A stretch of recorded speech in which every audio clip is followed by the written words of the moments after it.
Hi, my name is Coty Dobie, and I am a program mentor with WGU's Teachers College. Today, I wanted to share with you a few ideas on how to incorporate physical activity with those key core concepts that you want your students to practice at home. A lot of parents think about flashcards when they're working on memorizing things, when in reality, we can get really creative and fun along with adding a little bit of movement. For students, we never want them to think of physical activity as a punishment, but there are a lot of really fun things that we can do. One idea just involves stretching. A lot of people stretch and hold to the count of 10. Maybe instead of counting to 10, an idea would be to work on skip counting for multiplication. Or with younger students, maybe you want to work on categories. Let's stretch this arm. Let's name 5 colors or 5 shapes. Maybe you want to work on another language. We're going to stretch and count to 10 in Spanish. Another tool that I used when I was teaching physical education was Easter eggs. These things are great because you can pull them apart. So maybe you want to work on math facts. On one side, 5 plus 5, the other side is 10. You spread the Easter egg halves all throughout the yard, and the children run around and find ways to match them up. I used to do this with states and capitals as well as presidents, first name, last name. You could also do compound words, first word, second word, bring them together. Another idea is with a jump rope. You could use spelling words. You could use names of family members, cities in your area. What they would do is they would do one turn of the jump rope for every letter: cat, C, A, T.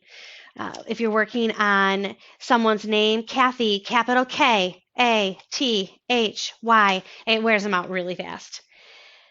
Another idea might be to do an obstacle course. An obstacle course is a really fun way to get a lot of physical skills that you work on. It's a great way to get creative and work together with collaboration. But what you could also do is after you create your obstacle course, incorporate a little social studies and make a map. You could have your map key and your name of your obstacle course. You could use measurement with the smaller children. They could measure with their feet. How many feet does it take, their actual foot, to get from one obstacle to another? Older children could measure with a measuring tape. You could also use time. Let's time it and see who gets what time going through the obstacle course. So there's a lot that you can do with that. Another game that I used to play to work on money, it was called Moneyball.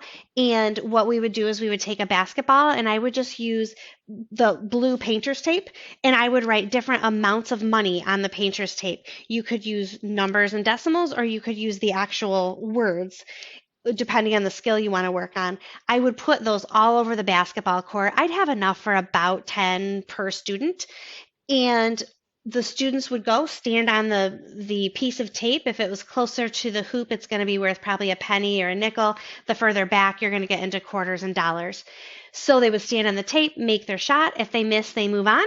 If they make it, then that's their paycheck. They pick up the piece of tape for their paycheck. They take it to the bank, which is mom or dad sitting there with all the money.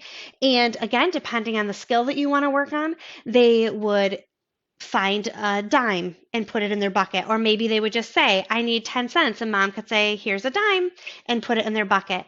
At the end, either when the time's up or you've used up all of your pieces of tape, then you'd add up all of your money together. Then you could add up everybody's money, see how much you earned all together. I hope these ideas just get your brains flowing with some creative juices and give you some really good ideas on what you can do with your students to make learning fun and active.